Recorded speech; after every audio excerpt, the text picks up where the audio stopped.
And with me now from our Melbourne studio is the opposition leader, Bill Shorten. Welcome to the program. Good evening, Leigh. Why is Labor finally agreeing to turn back the boats? Because Labor wants to defeat the people smugglers and we want to prevent drownings at sea.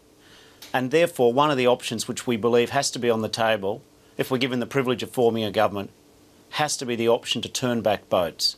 But less than a year ago you said there was no evidence that turnbacks were effective. What's changed your mind? Well, I think it's clear that the combination of regional resettlement with offshore processing and also the turnback policy is defeating people smugglers. It's not an easy issue for Labor because on one hand, we're absolutely committed to the humane treatment of refugees, and on the other hand, we also want to prevent people drowning at sea, and we want to make sure that the people smugglers and the criminal syndicates can't get back into action by exploiting government policies. It's not easy though, because it involves the admission, I think, that mistakes were made when Labor was last in government. And for myself, if I want to be the leader of this nation, I've got to be able to face the truth. And the truth for me is that if we have policies in place which give sustenance and support to people smugglers to exploit vulnerable people, where they put these vulnerable people on unsafe boats and then people drown at sea, I can't support any policies which do that. You admit that Labor got it wrong. How many lives would have been saved if Labor had adopted these policies in government? Well, if we're going to go back and look at the history, I really wish that the Liberals hadn't teamed up with the Greens to defeat the Malaysia solution. That, I believe, was the basis. Regional resettlement has principally driven the defeat of people smugglers. So I believe that there was a great opportunity missed when Tony Abbott, when he was opposition leader, wouldn't work with the then Labor government. He played politics rather than took a bipartisan national interest. Very recently, before Parliament rose, Mr Abbott came to me and he said there was a problem with the law and would Labor work with him to preserve the model which defeats people smugglers? The Labor caucus debated it and we said yes, we would. I wish that the then opposition had shown the same leadership that we're prepared to show in opposition now. Nonetheless, you were in government. Why did you stick with a failing policy for so long when it clearly did cost lives? Well, I think that we did try the Malaysia solution, so I'm not going to allow history to be rewritten. That was struck down by the High Court, so then we had to go and ask the then opposition to work with us. And in my opinion, to the everlasting shame of Mr Abbott and his then opposition, they wouldn't work with us. But Mr Shorten, it was your judgment that you didn't want to try turnbacks then, and now you're saying turnbacks would make a difference? Well, I'm leader now, and after a lot of looking at the question, and I've been working with my shadow cabinet team and the shadow immigration spokesperson, Richard Miles, I can no longer escape the conclusion that Labor, if we form a government, needs to have all the options on the table. We're committed to regional resettlement. I should also say, and that would include boat turnbacks as an option, we're safe to do so. But I also have to say that I believe that the challenge of dealing with refugees and supporting and being a humane nation, doesn't just start at the low water mark of our shoreline. We'll have more to say in coming days about being willing to support more refugees and to take up our burden internationally, because can I take that as that you're going to increase Australia's refugee intake? Well, we'll have more to say. I do believe we can probably take more refugees. But this is a really important point. I appreciate you giving me the time to answer it. Boat turnbacks is only one of the issues in a pretty complex situation. What we have is more displaced people, more refugees than the world has ever seen. We have those dreadful scenes in the Mediterranean in recent months where people smugglers are putting hundreds and hundreds of people on boats, they sink and hundreds of people drown. I just think that we have to be realistic that this is a global problem. Australia should do its fair share, and that's why we're prepared to consider things which previously we mightn't have, because we get that it's a big problem and we've got to be humane and we've got to make sure that the issue is not refugees, the issue is making sure people are safe. How do you think, though, that embracing this particular aspect, the turnbacks, will go down at the Labor conference on the weekend, and what will you do if your rank and file doesn't endorse it? Well, first of all Labor people who disagree about turnbacks or people who accept it, we're all committed to defeating people smugglers. We're all committed to preventing drownings at sea, and we're all committed to the humane treatment of refugees. I'd like to get through a lot of things, so what will you do if the Labor conference doesn't endorse this turnbacks policy? Leigh, I'm not the sort of person who gives up. I hope that people will work and understand why we're saying what we're saying, and let's wait and see. When will Labor announce the full details of its carbon emissions reduction policy? Well, we've started to outline our policies now. I mean, we've said today that we support by 2030 the ambition of having 50% of our energy mix that Australians use in households and business being derived from renewable energy sources. And how much will that cost government to do that? Well, I believe in the long term it's going to save consumers money. I think it will support the creation of jobs. I think it'll be a fair income attempt and a fair income accomplishment to help reduce pollution and improve and tackle climate change. So I think when you look at jobs, investment, tackling climate change, it ticks all the boxes. But that industry is heavily subsidised, so what are your costings on how much it would cost you to reach that 50% target by 2030? The Liberals are already out trying to scare everyone. That's what they do. They're the party of the past. They're not focused on the future. But I wasn't asking about them. I know, but I'm just explaining the context of the policy decisions which we're going to talk about at our conference. One, when we look at the issue of cost, and that's a very valid issue, I haven't met a single person who's got solar roof panels who regrets putting solar roof panels on. The only question I get from the 1.3 million households who've put solar panels on their roofs is why did they take so long to do it? I'm optimistic that as we see emerging technology with solar power, with the storage and batteries, I think more and more small businesses and consumers are going to look to become price setters, not price takers of energy costs. So if I can just take up your point on the solar though, say for example that's been very popular in Queensland. That's because the government gave people big rebates to do that. When they realised how much money it was costing, it's been scaled back.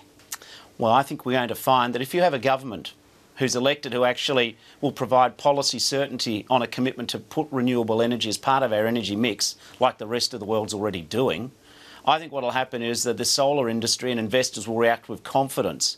It is quite startling the progress that technology is making in terms of using solar power. I mean, a fact which some people probably don't realise is that we have more solar coverage in terms of per square metre in our continent than any other continent in the world. We should be leading the way, not following. You mentioned the need for policy certainty.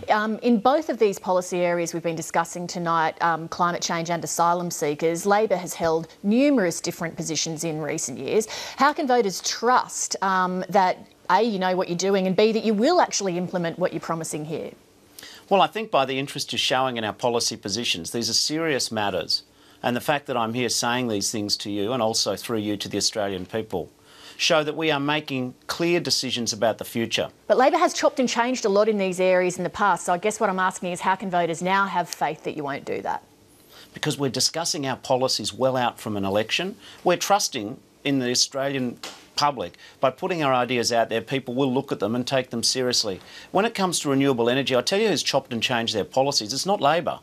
It is not Labor at all. We've always backed it in. It's Mr Abbott who's basically been vandalising our investment certainty in renewable energy with those sort of absurd comments that he doesn't like the look of wind farms. And let's talk about what you're doing, not what Mr Abbott's doing, in the same way that I prefer him to talk about what he's doing and not what you're doing. Sorry, Leigh, in all fairness, it is a comparison. And you were saying, how can people be certain Labor will maintain these positions? I'm saying... based against Labor's track record, not based against what Tony Abbott's doing. Well, I'm saying in an election it's a beauty parade and Mr Abbott's stuck in the past. Over the past month or so, Australians have watched a TV show where your role knifing two Prime Ministers was laid out. You apologised for publicly lying on radio. You had to declare $40,000 given to your 2007 political campaign by a company with which your union was negotiating, and a Royal Commissioner questioned your credibility on the witness stand. How do viewers watching this interview know that they can trust anything you say? Well, let's go to some of the points you raised. There's a fair few in that question. First of all, when it comes to the Royal Commission, Tony Abbott's Royal Commission, I am very proud of my record of standing up for members. Very proud. I think we all know that he's spending $80 million of taxpayer money to smear his opponents. I'll stand by my record. And what's more, if we want to talk about trust when it comes to workplace relations, I'll back my record of delivering wage rises, safer jobs, better jobs against Mr Abbott's. In my time when I was representing workers and helping companies do well through the better treatment of their workers, Mr Abbott was taking the conditions off millions of Australians. Well, let me just ask you one thing that goes to this issue about the Royal Commissions for our viewers. The company Unibuilt that gave your 2000 election campaign $40,000 that I just alluded to there, what did the company get in return for that? People make donations to political parties all the time. And what do they get in return, though? Like, what in this case did they get in return from you? Well, they got the chance to donate to a political party and to provide support for my candidacy. But what does that actually deliver to them? Well, it was just a political donation. If there's any implication that somehow they got any favour, or that's just not the case, and it isn't borne out by the evidence. But most people watching the program... No, sorry, I just really want to try to explore this so people, understand Please do, I'd welcome that. Most people watching the program would think that if they were given $40,000, that something would be expected from them in return, whether it was something minor like, access, or whether it was something major. So, what did the company get in return for that $40,000? We have a system where elections are partly publicly funded by taxpayers, and the rest is by people who choose to donate, be it unions or business or other groups. So when people make donations, it isn't on the basis of a particular issue or proposition. It's based on a view that people either respect one side of politics or the others, or indeed they like the candidates or people and what they stand for. This is not unusual at all.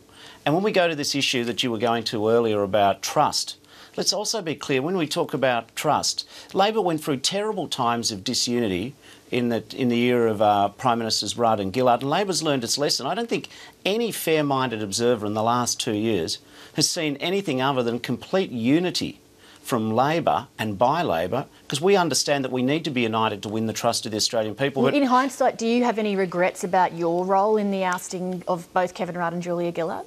There were difficult times. I regret that we didn't explain more what was going on. What about you personally, though? No, well, I'm going to that.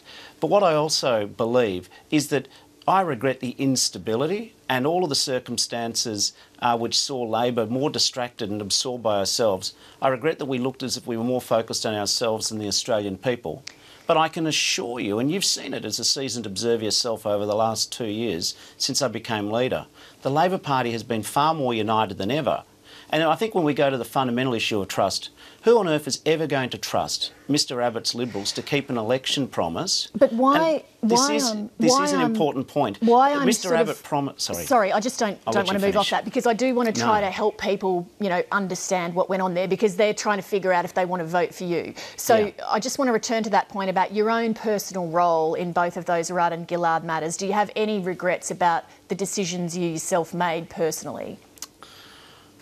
I certainly believe, if given our time again, the Labor Party should have explained what was going on. And I'm not asking about I'm asking about you. Yeah, well, I'm certainly part of the Labor Party, so that goes for me as well. They were very difficult times. But I think that the big lesson which I and the Labor Party have learned is that disunity is death in politics. And I think that the Labor Party's shown a far greater degree of unity, which is the sort of the green fee you pay to enter the political process with the Australian people. And I believe the Labor Party has going through its most united period in decades, which is nothing less than Australian people should expect from us. But given your direct hand in the knifing of Rudd and Gillard, does it keep you awake at night that you can never be sure when one of your trusted allies might be coming for you? Leigh, you use those adjectives and it's all designed to paint a picture. I'm making it very clear to you and to the Australian people. It's what politics is like, though, isn't it? Well, I'm making it very clear to you and the Australian people that I and the party I lead have learned the price you pay for disunity and looking like you're more focused on yourselves. Do you believe in the adage, live by the sword, die by the sword? Leigh, you've certainly asked several times about trust. I would like it if I could just explain this final proposition. I'll be as brief as I can. I've made it clear that when it comes to workplace relations, I'll put my record up against Mr Abbott's. I've made it clear when it comes to the instability in the ranks of the Labor Party during the period of Prime Ministers Rudd and Gillard.